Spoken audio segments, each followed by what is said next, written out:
काबिज भारतीय फोर्सेस ने मकबूजा जम्मू और कश्मीर के कई अजला में कश्मीरियों के घरों को तबाह करने का सिलसिला तेज कर दिया है।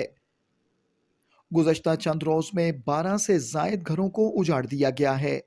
हजारों कश्मीरी नौजवानों, तलबा और सियासी कारकुनों को गिरफ्तार कर लिया गया है।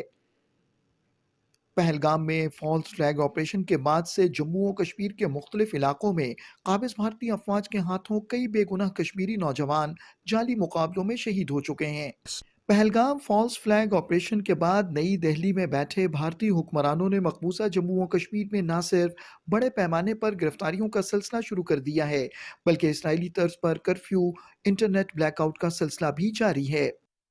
भारत पहलगाम में 22 अप्रैल के कत्लेआम की मुनसिफाना और गैर जानिबदाराना तहकीकात से राह फरार इख्तियार कर रहा है।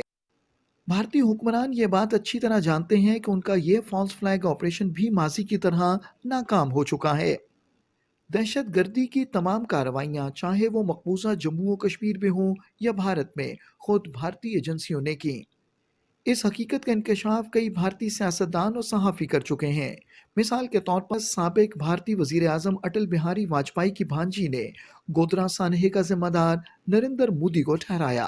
गोधरा का दाग उनके चेहरे से धुलेगा नहीं। वाजपेयी जी उनसे नाराज उसी विषय को लेकर थे, बाकी विषयों को लेकर वाजपेयी जी उनसे नाराज कभी नहीं थे, पर गोधरा के जो दाग हैं वो नरेंद्र मोदी के कपड़ों से नहीं जाएंगे। एक और भारतीय सियासतदान मानी शंकर आयर ने अवामी सतह पर तस्लीम किया कि समझौता एक्सप्रेस, मालेगांव, मक्का मस्जिद बम धमाके और दहशतगर्दी की कई दीगर हौलनाक कार्रवाइयां हिंदू इंतहा पसंद तंजीमों ने की। अब 100% हम मानते हैं कि ये जो स्वामी असीमानंद और इनके साथीगण थे, जो कि आरएसएस से जुड़े हुए थे, उन्हीं लोगों ने समझौता एक्सप्रेस में बम विस्फोट किया। जो हिंदू मजहब से जुड़े हुए दहशतगर्द हैं, उनका हाथ था मक्का मस्जिद में, उनका हाथ था अजमेर शरीफ में और उनका हाथ मालेगांव में भी था। भारत के गैर कानूनी तौर पर जेर कब्जा जम्मू और कश्मीर में पुलवामा दहशतगर्दी हमले की मंसूबाबंदी नरेंद्र मोदी और भारत के कौमी सलामती के मुशीर अजीत डोवल ने की थी। मकबूजा जम्मू और कश्मीर के साबिक गवर्नर सत्यपाल मलिक ने पुलवामा दहशतगर्दाना हमले के राज से पर्दा उठाया। डोभाल ने भी मुझे कहा कि ये मत बोलिए, आप चुप रहिए। किसने कहा आपको? डोभाल, अजीत डोभाल। उन्होंने भी कहा? वो मेरे क्लास फेलो रहे हैं, तो मेरे से कुछ भी बात कर सकते थे। उन्होंने कहा सतपाल भाई ये मत कहो।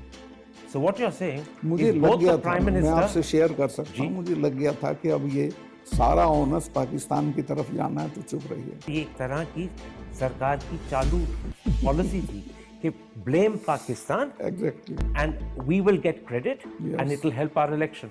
पुलवामा अटैक से लेकर पहलगाम के वाक़े तक का स्क्रिप्ट जूं का तूं है, लेकिन इस बार मोदी और उसके साथियों ने कुछ बड़ा मंसूबा बनाया। इस दहशतगर्दाना हमले में फिरका वाराना रंग डालकर उन्होंने मुतअद्दिद मकासद हासिल करने की कोशिश की।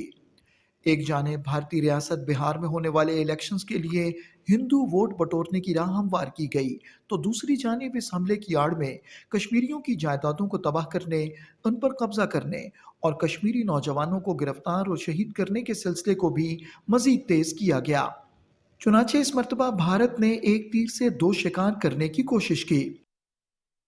भारतीय हुकूमत कश्मीरियों पर जुल्म और बर्बरियत का कोई मौका हाथ से जाने नहीं देती। इसका एक ही मकसद है कि किसी भी तरह कश्मीरियों को तहरीक आज़ादी से दूर किया जाए और उन्हें भारतीय गुलामी कबूल करने पर मजबूर किया जाए। लेकिन तमाम तर भारतीय हरबों के बावजूद कश्मीरियों के हौसले बुलंद हैं। कश्मीरी आज़ादी की तहरीक और हक के खुद इरादियत के मुतालबे पर चट्टान की तरह डटे हुए हैं।